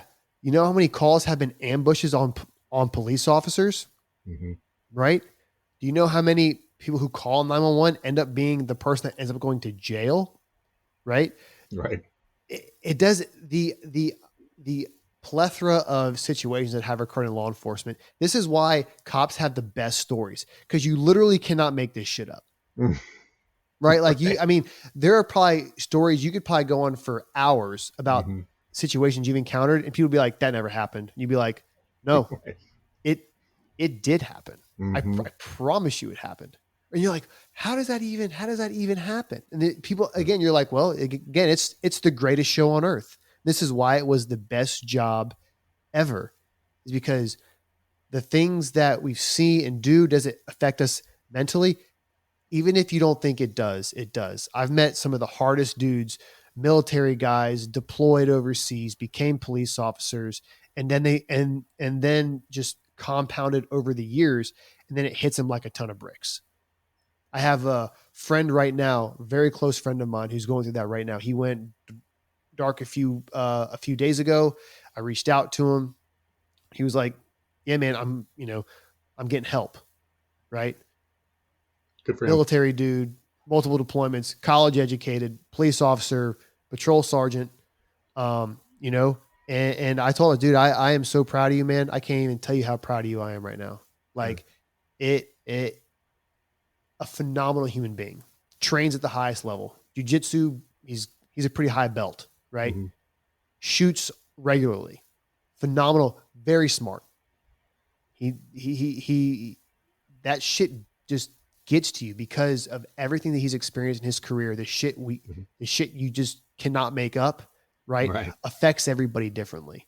And sure. It's definitely affected me. There are things that I've seen in my career that I will never forget, unless I develop dementia when I'm 70 years old. Which in that case, been paying all these psychologists for nothing, right? That's something to look forward to. Right? Yeah, I get to forget all my PTSD. Sweet. But no, it's coming kind of back to reality. It's this job is like nothing else, right? You are so much pressure, so little escape from that pressure, even off duty. And I think people really, really, again, people who are not cops will never understand. And even like paramedics and EMTs, right? Like those dudes, nobody calls them. This is what I say. Like nobody calls them to come to a barbecue, right? They usually get called because somebody's mutilated or in a car accident or somebody's getting stabbed or they have chest pains, whatever the case may be. It's always bad. Like nobody calls the police being like, man, we're having a great time at the pool. You guys should come hang out. Right. It's usually like somebody's drunk and they're stabbing somebody in the neck with a glass bottle. Like, okay, there it is. Right. Like this is the kind of stuff that cops get on the daily. And again, how it's handled is based on the person, based on their training. And one of the most interesting things I think that has come out of just doing this podcast as a whole is talking to people like Andy Stumpf or had Tom Satterley on the show. Tom was 20 something years in Delta. Brad Thomas, Delta. Lieutenant Colonel Scott Mann was 22 years in Special Forces, Green Beret Lieutenant Colonel. All of them. I don't think I've had a member of the military on who didn't look at policing and go, whew, thank God. At least it's not that bad. They're talking about their own experience. Like across the board, they say, I don't know how you do what you do. I couldn't do that. It's way too intense. I would be a mess, and that's coming from high level special operations people who are genuine, who genuinely believe that. And it's a testament and a compliment to any cop out there who's just putting in the work and wanting to be better and doing the job and hopefully cultivating their own awareness so they know that these things could come up and bite them in the ass mentally, in the future. That's so true. It's the greatest show on earth, and I think it's both the greatest job on earth and the hardest job on earth. I would because agree. of, like you said, that demand that we're experts in everything, and the wear and tear on you both physically and mentally. And I'm glad you brought that up, because we're talking about, you have Be Effective Fitness, and there's an assumption that always means physical fitness, right? But there is all that mental and emotional stuff that goes into that too. And I think the last thing I want to touch on with you really is what's your process for making sure that you are mentally and emotionally prepared for your day, not just the physical stuff, not just hitting that workout that you're able to coach people through, but what's the other stuff you do on any daily or weekly basis to help you navigate through that? Stay off my phone. Yeah, that's ironic for a guy who's got 300,000 followers amongst your. So your one of my accounts. goals this year. So I set goals. I'm a big goal setter now. Okay. The business world is very new to me. I'm learning a lot very fast. Made some mistakes, made some expensive mistakes, but that's okay. That's just how business is. At least that's what I'm told. For me, valuing my time. I made a post the other day about value, and that's something I question. I value my time with you, right? Because how many people are we going to reach with this podcast? I don't know, but it's going to be awesome, right? Hopefully this podcast will bring value. And I really try to not argue with random people on the internet. I try to be productive, and my goals now supersede a lot of the bullshit that I was doing, right? Just randomly scrolling on Instagram, looking at a hydraulic press smashing a bowling ball or whatever, the random stuff on the funny cat Explore videos feed, but then really just being grounded, right? And thinking for myself. Now, besides the workouts and things like that, besides working out in jiu-jitsu, to be honest with you, man, those are my saving graces. If I don't work out, I have to sweat once a day. I think Matthew McConaughey said that.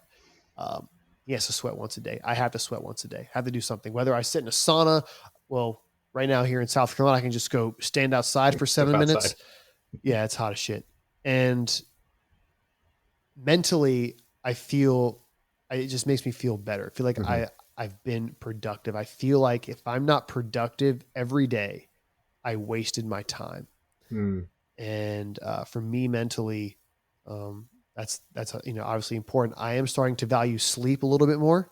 That was a big one for me. I do kind of still struggle with that, probably more than anything, because I have a hard time shutting off my brain, right? So learning how to kind of down regulate before bedtime, because man, the science on sleep is amazing. I mean, scary it is the best supplement for you. There is no supplement out there like sleep. And I have a hard time with that.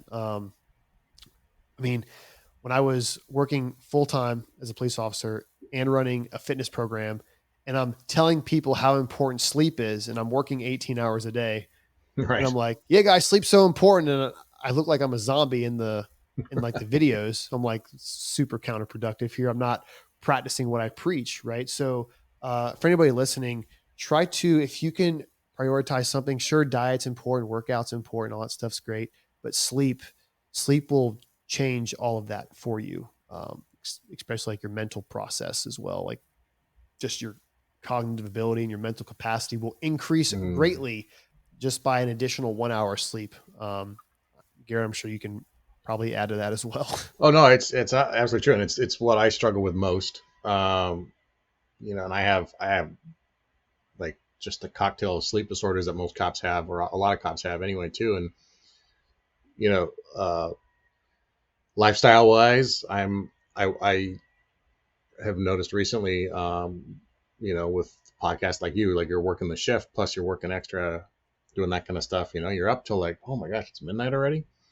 And that cycle will really send me. I realized when I was on patrol, we rotate shifts, day shift, night shift, every 4 months. And sure enough, within about 2 minutes of night shift, I was like, what is going on with me? I feel awful. My attitude is in the toilet. I'm grumpy all the time. It's you're sleep deprived, which is provoking or eliciting a depression response. Like, duh, you know. And Right. sure enough, within a couple of weeks of being on day shift, gone. You know, felt better. And I was just talking to a friend of mine who he spent a year and a half on nights. You know, and that's not uncommon for Right. cops. Like, I don't know how I don't know if I could survive a year and a half straight on nights. You know, especially over those winter months where it's like you wake up when it's dark and you go to bed and it's dark. Like, oh God. That sleep hygiene and that sleep maintenance routine has become more and more important, you know. And I even use a sleep cocktail that Dr. Kirk Parsley shared with me when he was on my show, and that works well for me. And just calming down, turning off that phone, doing some intentional breathing even. I have recently gotten better about my meditation practice too, and I find that to be helpful, even if it's just for a few minutes right before bed, just to slow that breathing down and kick on that parasympathetic nervous system, you know. Absolutely. Those are all keys. Sleep, yeah, it is the most elusive. And then you throw kids into the mix. It's like we are all sleep deprived in some way, unless we really plan it into our day like we plan everything else. You know, you say you set goals. You got to set a goal to be in bed by a certain time and then hit that goal, because you're not going to get it. Something's going to distract you. Some new show on Netflix, some new email is going to come in. The commander's going to say something that's going to piss you off, whatever it is, you know? Yeah. Well, night shifts, man. I mean, night shift is a killer, right? Mm-hmm. There is research on there about how it increases risk of cancer, increases risk of depression. You know, I mean, just like you said, it's insane what night shift does. And I really wish I haven't found a solution for this, and I probably never will, to help the body. I mean, obviously night shift has to happen. We have to have coverage at night. It is what it is, but there's got to be some way, some scientific method. The body's like, we can trick it into thinking it's actually the daytime when it's not. I don't know, man, but the night shift stuff, learning to actually like adapt to night shifts, like say, like you switch every 4 months. There's some guys out there, even in the medical field, that I know that haven't switched in 10 years, that have worked nights for 10 years. Mm-hmm. Dude, you think about nurses, man. Mm-hmm. I mean, you have nurses out there that are working these 12-hour shifts in a hospital at night, right? I mean, for years and years on end. And then you look at their health and they age faster, their weight, you know, you start to gain weight, right? There's also the correlation with weight gain and night shift. Oh, sure. That's probably the biggest thing we see, especially at Effective Fitness, is that, right? Mm-hmm. We get a lot of guys, how do I prep for night shift? How do I get my meals right? And I'm like, guys, don't worry so much about supplements. Try to regulate your sleep. Mm-hmm. Like, if you have to miss a workout and get 8 hours of sleep, I would rather you miss a workout and get 8 hours of sleep. Trust me, because I just probably added a year to your life, to be honest with you. Well, Adam, we've talked about a whole bunch of stuff, and we've covered the gamut. I would love to have you back on, and we could really dig into the weeds on the specifics of the physical fitness stuff. Sure. Like you just said, you know, what do you do when you're on night shift to get it in, or where do you prioritize those things? We could go another hour just on that. But for now, tell us where people can learn more about you and about the different things that you have going on. Sure. So you can obviously follow PolicePosts, one word with the S on the end. We post some training points, just kind of like what Garrett said. We try to break down situations. Effective Fitness Training. It's effective.fitness training on Instagram, or effective.fitness on the internet. And we provide science-driven, research-driven, and data-driven programming specifically for law enforcement. We have a wide range of programs available. We also offer physical therapy, strength and conditioning coach, and nutrition assistance if you are a member. Again, definitely check it out. We have some free trials. And then I do have a podcast called the Be Effective Podcast, which I got to have Garrett on soon. We can discuss all kinds of fun stuff there. But yeah, guys, that's it. And then I have, PolicePosts Training, which is ran by two guys out in California, Joey and Kyle. They are both currently active law enforcement. They are both SWAT guys, patrol guys, and they do work some other specialized units as well. So they're definitely a wealth of knowledge too. So definitely check them out, guys. And Garrett, thank you for having me on. I hope your listeners enjoyed. Yeah, absolutely. No, absolutely. It was a great conversation. I'll put all of those links in the show notes for this episode. So you just got to scroll down and you can see them all there, or you can go to thesquadron.net and check out the show notes there as well, just in case you don't have the chance to recall what Adam just said right there. But yeah, Adam, look forward to more conversations with you, man. This was a lot of fun. Thank you. Awesome. Thank you, sir. All right. Thanks for listening to this interview with Adam Haidary of PolicePosts and Be Effective Fitness. At the end of every show, if you've listened for a while now, you know that I always relate this back to our 6 points of resilience, our badges, our beliefs, actions, discipline, goals, and emotions, and service. And Adam, like most of my guests, if not all of them, are a great example of cultivating himself in all of these areas and trying to cultivate others in these things as well. You know, he had an idea for for both companies, but for Be Effective Fitness, which is the one that actually employs him.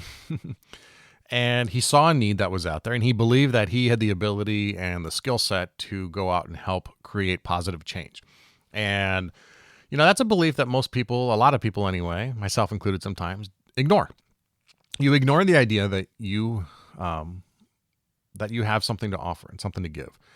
And it takes a belief within yourself to really put yourself out there. But then it really takes action to do it, right? Action to build your website, put yourself up, to start selling a product. And Adam's beliefs and actions, I've talked to him many times, either by text or phone since we recorded this interview. And I can tell you he's a man whose beliefs and actions are very much in alignment. And he just exudes that. His discipline, of course, both physical discipline, but his discipline as a business owner, his discipline to stay focused on his projects, and the goals he has to, you know, improve officer safety and officer wellness through fitness and through these tactical discussions that he has are fantastic. He's a man of many goals, and he has lots of them, but he doesn't get distracted by the big idea. He's a tactician, both as a person and as a business owner. I think he's someone who has very good emotional regulation in our conversations. And of course, he's still very much of service, even though he's not in service in law enforcement every day now. He's not wearing the uniform every day because he's retired, but he is certainly in service back to us to help us be the best we can be. All right, I want to offer you something I'm very excited about. It's absolutely free. We've launched Tactical Tuesdays. It's my free weekly email that will bring you a few tactics, some tips, some strategies to help you succeed in the week ahead. Maybe a book I want to share, some gear I found useful, maybe a quote, maybe an article from the web, or maybe a video that's good for a briefing topic, or anything else I think you'd like. To sign up for the Tactical Tuesday email list, you can visit thesquadron.net/Tactical Tuesdays, or just text your email address to 805-364-2331. That's 805-364-2331. If you didn't catch that, check out the show notes for this episode, and you can find it there. I promise, pinky promise, we won't sell or spam your email address. Before we wrap up, I have a challenge for you. If you got something out of this episode with Adam, if you're inspired by the conversation, I want to challenge you right now to take a photo of your podcast player as you're playing this episode. And I want you to share it with 3 friends. Yes, 3, not 2, not 4. I want 3. 3 people you think need to hear this, what we talked about today. Send them this episode and recommend that they listen to it. Also, please consider leaving a review on the podcast player of your choice. Please also leave a review if you have a couple extra seconds. I read them all. It really helps us spread the word about the show, and I take your suggestions to heart. If you got a few seconds, please leave a review. And of course, remember to follow us at the Squad Room on Instagram and join our Facebook group. All right, special thanks to our sponsors for today, Com Gear Supply. If you're looking for the best prices and industry-leading warranty coverage for your radio equipment, make sure you check them out and use the coupon code TheSquadroom to get 10% off your order. Also, make sure you go over to thesquadroom.net/support and check out all the great companies that support us, including Hardhead Veterans and their NIJ Exceeding helmets, which I love. I have one and I carry it in my war bag every day. You can use the coupon code SQUADROOM to get $20 off your helmet from hardheadveterans.com. I can't say enough nice things about that company. All right, until next time, take care of each other and stay safe.